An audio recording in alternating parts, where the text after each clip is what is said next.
চলো না কে বীর পুরুষ সুন্দরবনে জঙ্গলে যাওয়া যাক।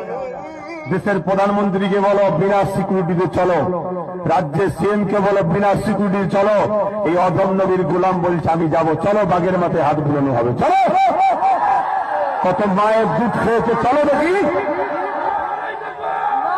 ওই পাওয়ার আমার কাছে আছে। কি কি কি কি পিশাচ কি? আরেকবার বলেন। আমি শুনিনি। আমি এই জঙ্গলের ভিতরে ছিলাম, বাঘের সঙ্গে দেখা করতে গিয়েছিলাম। ভুল করলাম বল। বলেন আরেকবার। রাজ্যের সিএম কে বলো বিনা সিকিউরিটি চলো।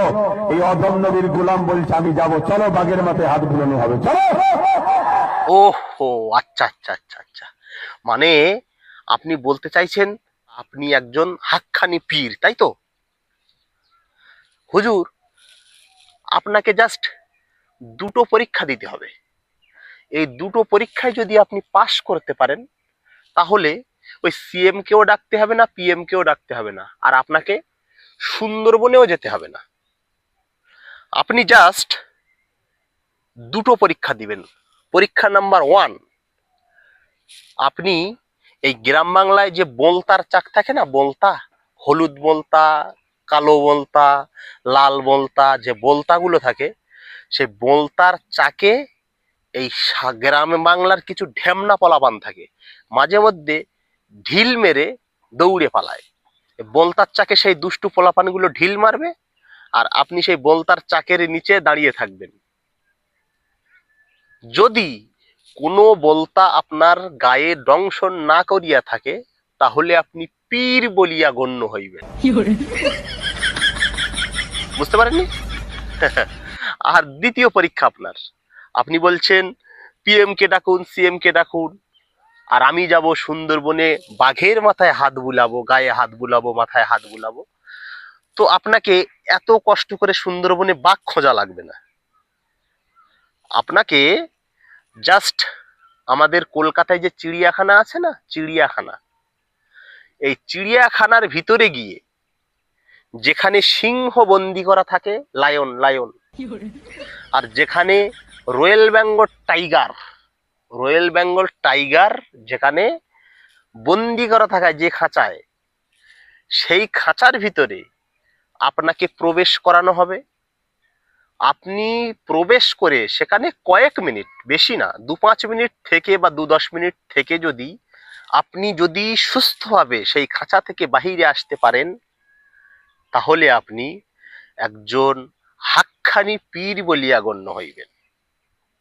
তখন আপনাকে পুরো পশ্চিমবঙ্গের জাতি ধর্ম বর্ণ নির্বিশেষে, হিন্দু মুসলিম, সবাই আপনাকে একজন বড় মাপের পীর বলিয়া মানিয়া নেবেন।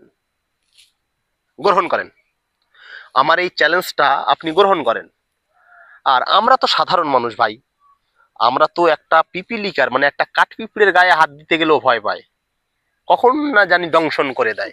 তো সেই হিসেবে আমাদের অত সাহস নেই যে বলতার চাকে ঢিল মেরে সেখানে আমরা দাঁড়িয়ে থাকব। আপনি চ্যালেঞ্জ করছেন, আপনি সিএম কে ডাকছেন, পিএম কে ডাকছেন, যার কারণে আপনি যে একজন পীর সেটা প্রমাণ করতে আপনি বাঘের কাছে যেতে যাচ্ছেন। কিন্তু জাস্ট আপনার পাওয়ার দেখা হবে। সর্বপ্রথম আপনি একজন হাক্কানি পীর, শুধু প্রমাণ হবে দুটো পরীক্ষার মাধ্যমে। জাস্ট একটা হলো বলতার চাকে গুতোগুতি কইরা আপনাকে সেখানে দাঁড় করানো হইবে। যদি কোনো বলতা আপনার গায়ে দংশন না করে, তাহলে আপনি পীর বলিয়া গণ্য হইবেন। দ্বিতীয় পরীক্ষা, আপনাকে চিড়িয়াখানায় বাঘের বা সিংহর খাঁচার ভিতরে বন্দি করা হইবে, যেখানে সিংহ বা বাঘ উপস্থিত থাকিবে, এবং আপনি সেখান থেকে যদি অক্ষত অবস্থায় ফিরিতে পারেন, তাহলে আপনি পীর বলিয়া গণ্য হইবেন। চ্যালেঞ্জ থাকলো আপনাকে, সুন্দরবনে না গিয়ে চিড়িয়াখানায়, মানে আমার বাড়ির পাশে চিড়িয়াখানায় বাঘের খাঁচার ভিতরে ঢুকে সুন্দরভাবে বাঘের সাথে দেখা করে আপনি আবার বাইরে চলে আসবেন। তাহলে তখনই আপনি প্রমাণ হয়ে যাবেন যে আপনি একজন সহি, একজন হাক্কানি পীর। আর আমি সুজাউদ্দিন সহ যত মানুষ আপনাকে বিরোধিতা করত, আপনাকে কেউ আর বিরোধিতা করবে না, আপনার বিরুদ্ধে কেউ আর কোনোদিন একটা শব্দ ব্যবহার করবে না। আপনাকে পীর বলে মানতে বাধ্য, এবং যে শওকত মোল্লা ক্যানিং এর, সেও পীর বলে আপনাকে মানতে বাধ্য থাকিবে। আপনি এই চ্যালেঞ্জটুকু শুধু গ্রহণ করুন, তারপরে এই পশ্চিমবঙ্গের কোনো মানুষ যদি আপনাকে পীর বলে না মানে, তাকে ধরে ওই সুন্দরবনের জঙ্গলে ফেলে দিয়ে আসা হবে।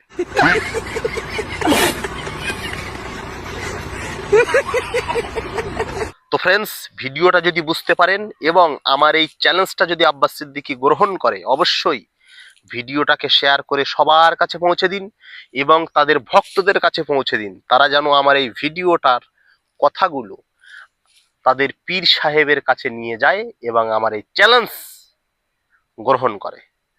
তারপরে দেখব আপনি পীর না আপনি ক্ষীর।